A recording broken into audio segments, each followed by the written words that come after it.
राहुल गांधी सबसे पहले देश छोड़ करके भागते हैं।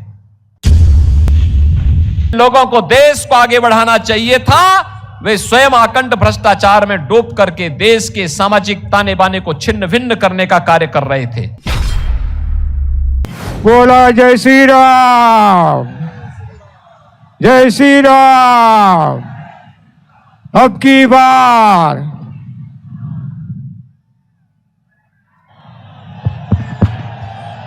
भारत माता की, भारत माता की, भारत माता की, गणपति महाराज की, गणपति महाराज की, छत्रपति शिवाजी महाराज की, छत्रपति शिवाजी महाराज की। हर हर महादेव।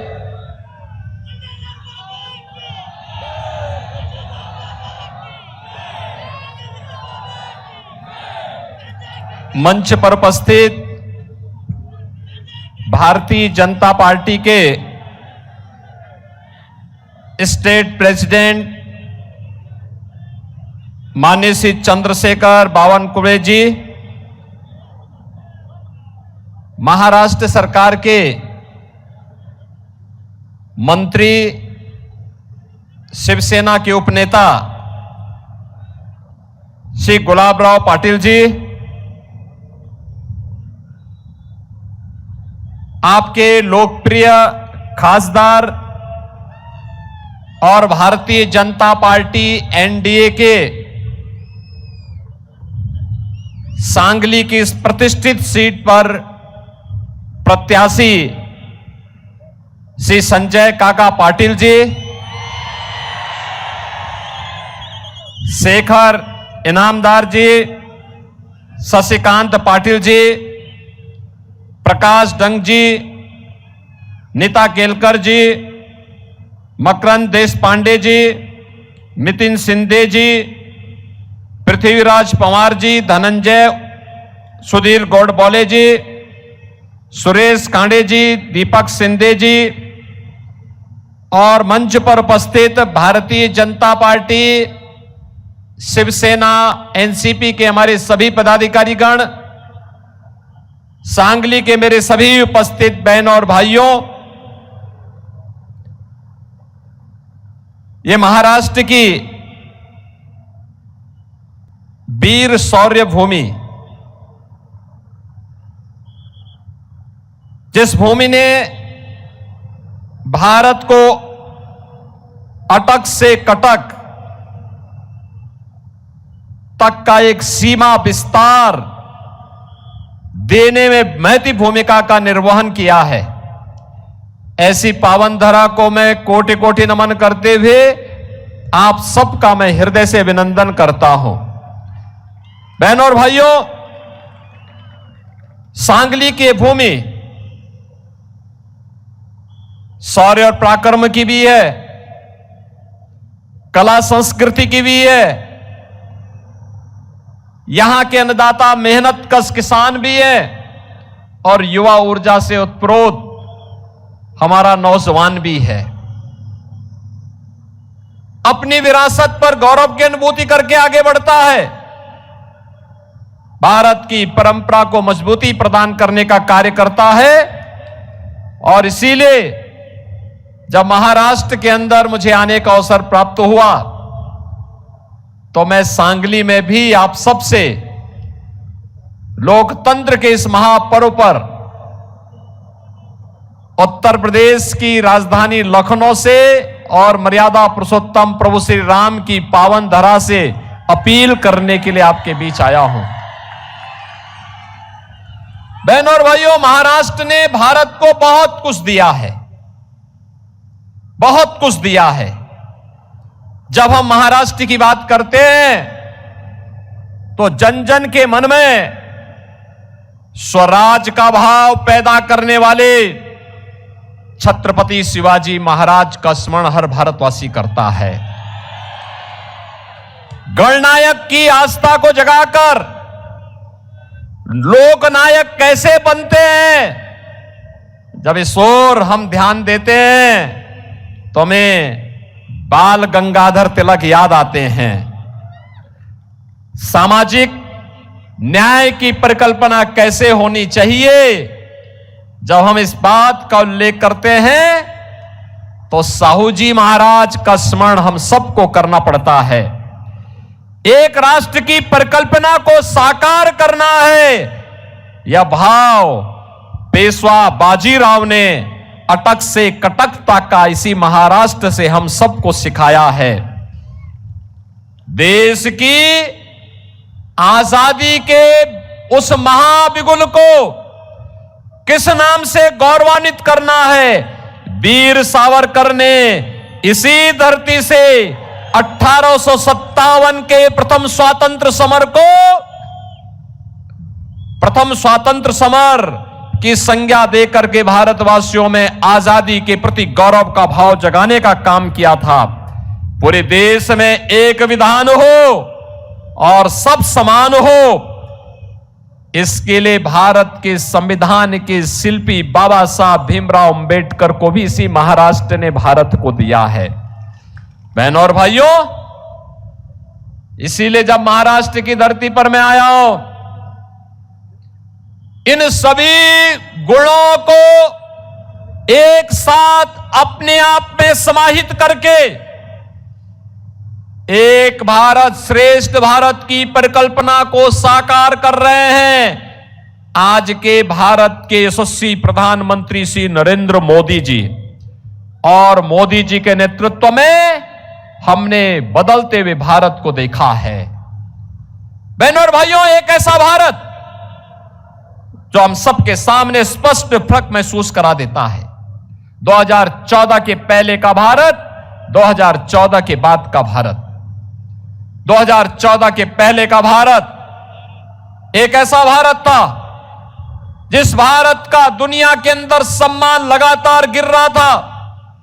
सीमाएं सुरक्षित नहीं थी, आतंकी घटनाएं जहां तहां होती थी, नक्सलवाद तेजी के साथ अपना पैर फैला रहा था, देश के अंदर अन्नदाता किसान आत्महत्या कर रहा था, नौजवान पलायन कर रहा था, देश के अंदर न व्यापारी सुरक्षित था, न बेटी सुरक्षित थी, देश के अंदर अविश्वास का माहौल था, देश के अंदर संवैधानिक संस्थाएं आकंठ भ्रष्टाचार में डूब करके जिन लोगों को देश को आगे बढ़ाना चाहिए था, वे स्वयं आकंठ भ्रष्टाचार में डूब करके देश के सामाजिक ताने बाने को छिन्न भिन्न करने का कार्य कर रहे थे। और 2014 के बाद का भारत हम सब देख रहे हैं। प्रधानमंत्री मोदी जी के नेतृत्व में दुनिया के अंदर 140 करोड़ भारतीयों का सम्मान बढ़ा है। देश की सीमाएं सुरक्षित हुई हैं। अब कोई देश भारत की सीमा में अतिक्रमण नहीं कर सकता, कोई देश भारत की सीमा में अतिक्रमण नहीं कर सकता। आतंकवाद समाप्त हुआ है, नक्सलवाद तेजी के साथ समाप्त हुआ है। अब तो भारत के अंदर कहीं जोर से कहीं कोई पटाखा फूटता है तो पाकिस्तान पहले सफाई देता है कि मेरा हाथ नहीं है, क्योंकि इसे मालूम है कि ये नया भारत है, छेड़ता नहीं है, लेकिन कोई छेड़ता है तो उसको छोड़ता भी नहीं है। बहनों और भाइयों, ये वही भारत है और यह नया भारत मोदी जी के नेतृत्व में आपके आशीर्वाद से यह नया भारत आज दुनिया का सिरमौर बन रहा है। दुनिया की सबसे बड़ी तेजी के साथ उभरती हुई अर्थव्यवस्था के रूप में आगे बढ़ रहा है। आज भारत के अंदर अन्नदाता किसान आत्महत्या नहीं करता है, अन्नदाता किसानों को प्रधानमंत्री किसान सम्मान निधि मिलती है। नौजवान पलायन नहीं करता है, नौजवान के लिए पीएम स्टार्टअप की योजना है, पीएम स्टैंड अप की योजना है, पीएम मुद्रा की योजना है। मिशन रोजगार के अंतर्गत प्रधानमंत्री मोदी जी स्वयं नौजवानों के लिए कार्य कर रहे हैं। महिलाएं असुरक्षित नहीं, बल्कि अब तो उनके सशक्तिकरण के लिए 3 करोड़ ड्रोन लखपति दीदी बनाने के लक्ष्य को लेकर के प्रधानमंत्री जी ने अपने अभियान को तेजी के साथ आगे बढ़ाया है। बहनों और भाइयों, ये वही भारत है जिसने 10 वर्ष के अंदर लोगों को दिखाया है कि देश की विपत्ति में कैसे सहयोग किया जाता है। याद करिए, इस देश पर आपने राहुल गांधी को भी देखा होगा। जब भी देश पे संकट आता है, देश में कोरोना का संकट आया, देश में कोई आपदा आई, राहुल गांधी सबसे पहले देश छोड़ करके भागते हैं। आपने देखा होगा, कोविड आया था, वह इटली चले गए। देश के अंदर कहीं कोई आपदा आती है, अर्थक्वेक आता है, कहीं कहीं पर फ्लड आती है, वह छोड़ करके फिर इटली भाग जाते हैं। बहनों और भाइयों, जब इटली ही जाना है तो कहे चुनाव में आप यहां समय बर्बाद करते हैं, जाओ ना इटली में ही रहो। भारत के बाहर जाएंगे, भारत की निंदा करेंगे, और भारत के अंदर आएंगे तो भारत को ऐसे बनाने का प्रयास करेंगे जैसे इनकी बपोती हो भारत। बहनों और भाइयों, ये नया भारत है। मोदी जी के नेतृत्व में 80 करोड़ लोग फ्री में राशन की सुविधा का लाभ प्राप्त कर रहे हैं। कोरोना कालखंड में आपने देखा होगा, मोदी जी 10 वर्ष में न किसी से डरे हैं, न हटे हैं, न डिगे हैं, न झुके हैं। मजबूती के साथ सीना तान करके भारत को विकास की नई बुलंदियों तक पहुंचाने के लिए तेजी के साथ कार्य कर रहे हैं। 80 करोड़ लोग फ्री में राशन की सुविधा का लाभ प्राप्त कर रहे हैं। 60 करोड़ लोग, बहनों और भाइयों, देश के अंदर आयुष्मान भारत की 5 लाख रुपए की हर वर्ष सुविधा प्राप्त कर रहे हैं। कांग्रेस की कमीशन खोरी पर मोदी जी ने लगाम लगाने का काम किया, क्योंकि हर गरीब का जनधन अकाउंट खुल गया। 50 करोड़ लोगों का जनधन अकाउंट खुल गया। अब दिल्ली और मुंबई से आने वाला पैसा गरीब के खाते में जाता है, किसान के खाते में जाता है, महिलाओं के खाते में जाता है। उस पर कोई सेंधमारी नहीं कर सकता। 12 करोड़ किसान सम्मान निधि का लाभ प्राप्त कर रहे हैं। 12 करोड़ गरीबों के घर में शौचालय बना दिए गए हैं। 10 करोड़ गरीबों के घर में उज्ज्वला योजना का एलपीजी का सिलेंडर पहुंच गया है। 4 करोड़ गरीबों के पीएम आवास बन गए हैं। ये सब कुछ 10 वर्ष में मोदी जी ने किया। क्या किसी का चेहरा देखकर, किसी की जाति देखकर, किसी का मत और मजहब देखकर? नहीं, मोदी जी का एक ही मंत्र था, वह था सबका साथ और सबका विकास। एक तरफ विकास इंफ्रास्ट्रक्चर के लिए मोदी जी के मार्गदर्शन में गडकरी जी ने हाईवे का एक लंबा जाल देश के अंदर पहला दिया। 1947 से लेकर 2014 तक जितने हाईवे बने थे, 2014 से 2024 के बीच में उसके दुगने हाईवे बन गए हैं देश के अंदर। बहनों और भाइयों, 1947 से पहले से लेकर के 2014 तक जितने एयरपोर्ट थे, केवल 74 एयरपोर्ट थे। आज देश के अंदर 150 एयरपोर्ट हैं। एयर कनेक्टिविटी बेहतर हुई है। पहले 5 सिटी में मेट्रो चलती थी, आज देश के अंदर 20 सिटी में मेट्रो चल रही है। पहले केवल 7 एम्स थे, आज देश के अंदर 22 एम्स हैं। IIT, IIM, triple IT, NIT, world class university, हर घर नल की योजना, ये आज पूरे देश के अंदर हम सबको दिखाई दे रहा है। नए भारत में सम्मान भी है, सुरक्षा भी है, विकास भी है, गरीब कल्याण भी है, और इस सब से बढ़कर के और भी है, वह है आपकी आस्था का सम्मान भी है। आपकी आस्था का सम्मान भी है। कांग्रेस ने 65 वर्षों तक शासन किया ना, किया है ना कांग्रेस ने 65 वर्षों तक देश में शासन। अयोध्या में राम मंदिर का निर्माण क्यों नहीं कर पाए? क्या कांग्रेस अयोध्या में राम मंदिर का निर्माण कर सकती थी क्या? कर सकती थी क्या? मैं तो आपका अभिनंदन करूंगा कि अयोध्या में राम मंदिर आंदोलन में महाराष्ट्र के यहां के बहादुर नौजवानों ने बढ़ चढ़ करके भाग लिया, गुलामी के ढांचे को हटाने में अपना योगदान दिया और राम मंदिर निर्माण में भी जितना धन लग रहा था महाराष्ट्र ने कहा हम सहयोग करेंगे। महाराष्ट्र बढ़ चढ़ करके सामने आया था। बहनों और भाइयों, आज अयोध्या में राम मंदिर का निर्माण हो गया ना। कांग्रेस के लोग क्या कहते थे जब कोर्ट ने फैसला नहीं किया था? कांग्रेस के लोग कहते थे अगर फैसला हो जाएगा तो खून की नदियां बहेंगी। जब मैं चीफ मिनिस्टर बना, मुझसे पूछा गया कि कांग्रेस के लोग ये कह रहे हैं। मैंने कहा देखो, हम छेड़ेंगे नहीं, लेकिन कोई छेड़ेगा तो छोड़ेंगे भी नहीं, चिंता मत करो। अयोध्या में राम मंदिर भी बनेगा और हमने कहा न्यायालय का फैसला आएगा उसका अक्षरशः पालन भी करेंगे। और खून की नदियां बहाने की बात तो दूर, एक मच्छर भी नहीं मरने वाला है, मच्छर भी नहीं मरेगा, शांतिपूर्ण तरीके से होगा। और बहनों और भाइयों, आप देख रहे होंगे अयोध्या में, अब तो आप अयोध्या जाएंगे आपको लगेगा ही नहीं, आपको लगेगा कि जैसे भगवान राम के समय की अयोध्या फिर से स्थापित हो गई। पूरा नई अयोध्या बना दी गई। अयोध्या में आपने 22 जनवरी को प्रधानमंत्री जी के इस कार्यक्रम को देखा होगा। मोदी जी के नेतृत्व में कैसे अयोध्या में रामलला का प्राण प्रतिष्ठा का समारोह संपन्न हुआ। कांग्रेस के लोग तो एक भी प्रधानमंत्री अयोध्या नहीं गए, डर लगता था अयोध्या जाने में, कहीं वोट बैंक न खिसक जाए।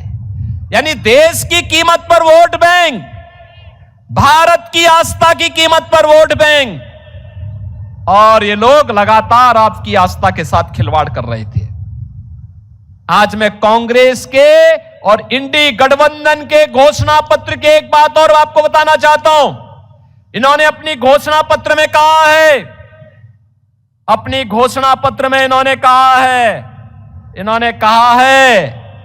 बहनों और भाइयों कि अगर कांग्रेस नेतृत्व की इंडी गठबंधन की सरकार बनेगी तो वह अल्पसंख्यकों को उनकी रुचि के हिसाब से खान पान की स्वतंत्रता देंगे। अब मैं पूछना चाहता हूं, ऐसी कौन सी रुचि है मुस्लिम समाज की जो हिंदुओं से अलग है? अरे रोटी वो भी खाते होंगे, चावल वो भी खाते होंगे, ढोकला वो भी खाते होंगे, सब कुछ खाते होंगे, लेकिन उनकी इससे अतिरिक्त रुचि क्या है? हिंदू गौ कसी को स्वीकार नहीं कर सकता, गौ मांस नहीं भक्षण करता, लेकिन वह चिढ़ाने केले जरूर करता होगा और इसीलिए उसके खिलाफ कार्रवाई होती है।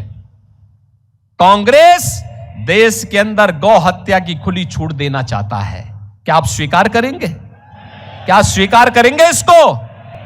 यानी ये तो महापाप का कारण बनेगा अगर हमारा वोट ऐसे लोगों के लिए जाता है जो गौ हत्यारों को प्रश्रय देते हैं और गौ मांस को देश के अंदर प्रेरित और प्रोत्साहित करते हैं।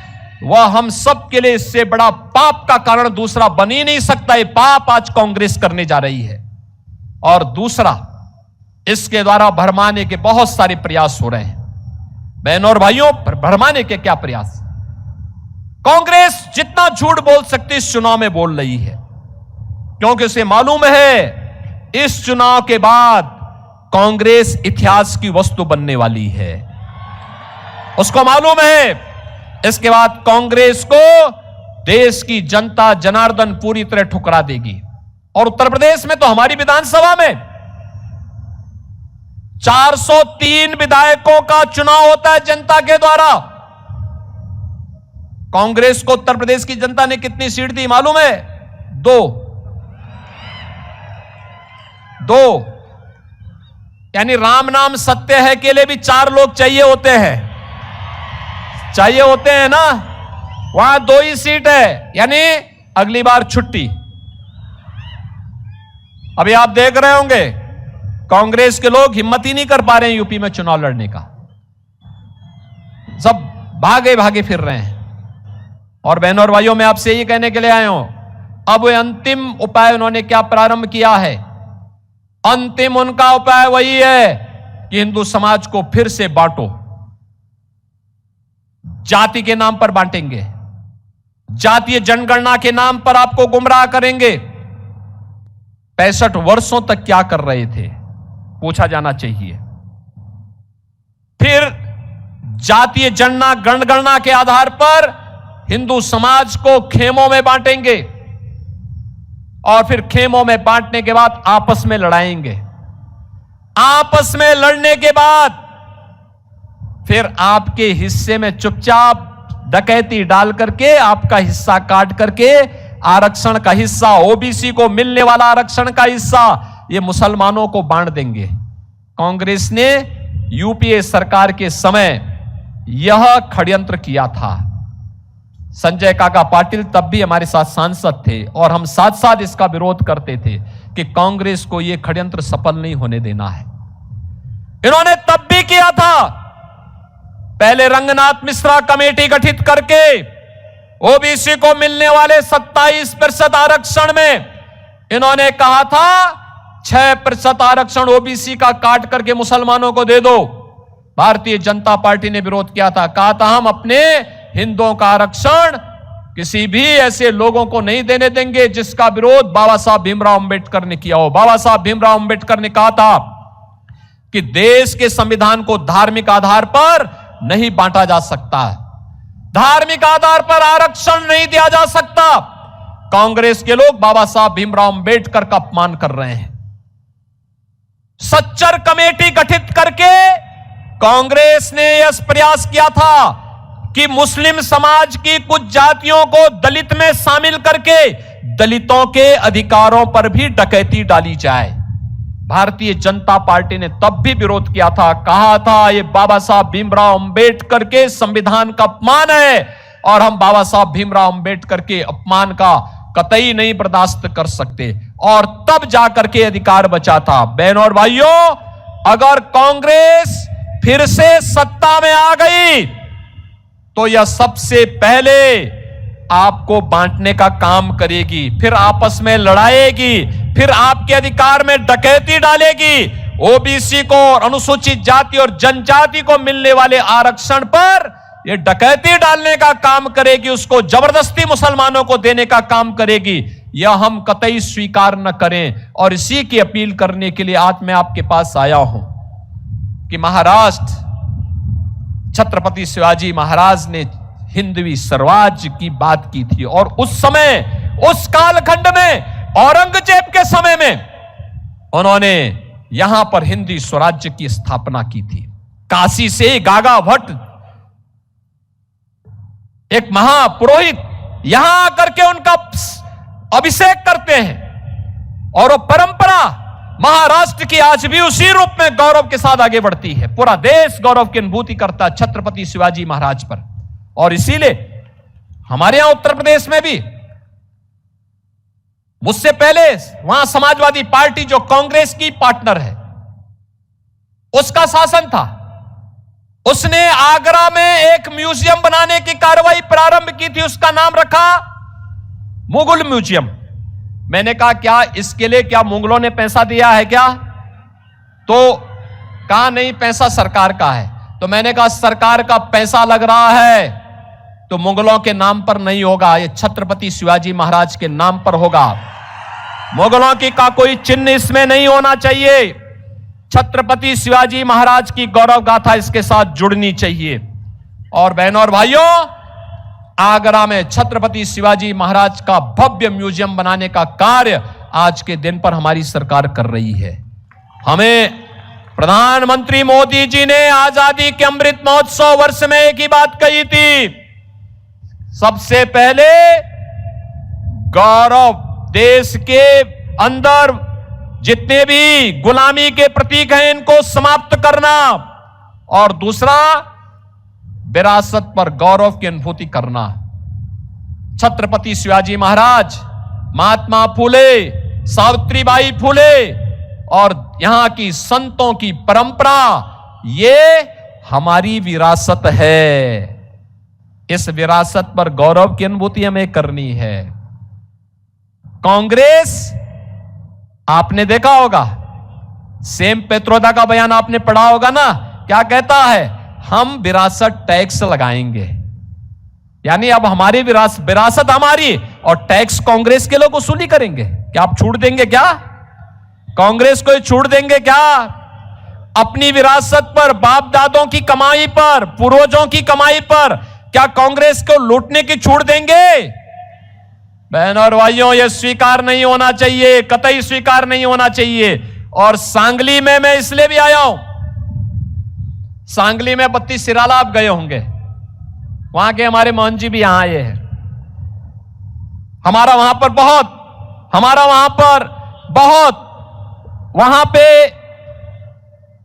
मेरा बहुत आना जाना रहा है, और लोग वहां पे बहुत भीड़ होती है। मैं देखता था नाग पंचमी के दिन बहुत भीड़ होती है। दूसरा, हमारे पूर्व गवर्नर राम नाईक जी का बचपन यही सांगली में व्यतीत हुआ था। राम नाईक जी 5 वर्ष तक यूपी के गवर्नर रहे।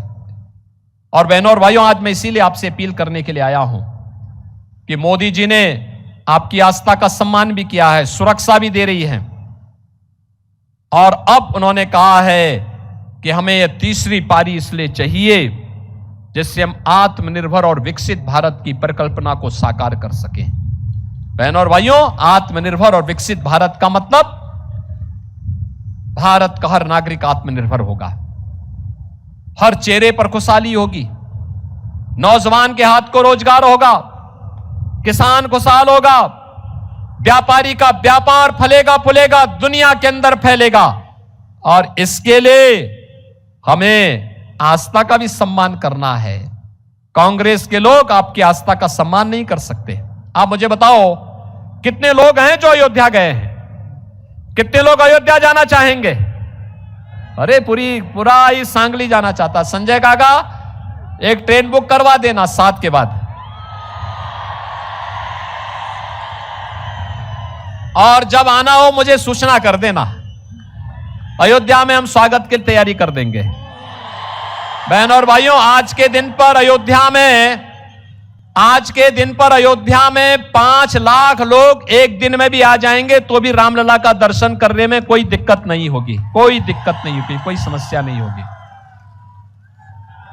अब तो मैंने कहा ना, एक नई अयोध्या बन गई है, और इसीलिए मैं आपका आह्वान करूंगा, ये सुरक्षा भी, विरासत का सम्मान भी, आस्था का सम्मान भी, ये केवल और केवल मोदी जी की गारंटी ही इसमें आपके लिए उपयोगी हो पाएगी। केवल मोदी जी की गारंटी, और मोदी जी इसके लिए गारंटी दे सकते हैं, कोई और इस कार्य को नहीं कर सकता है।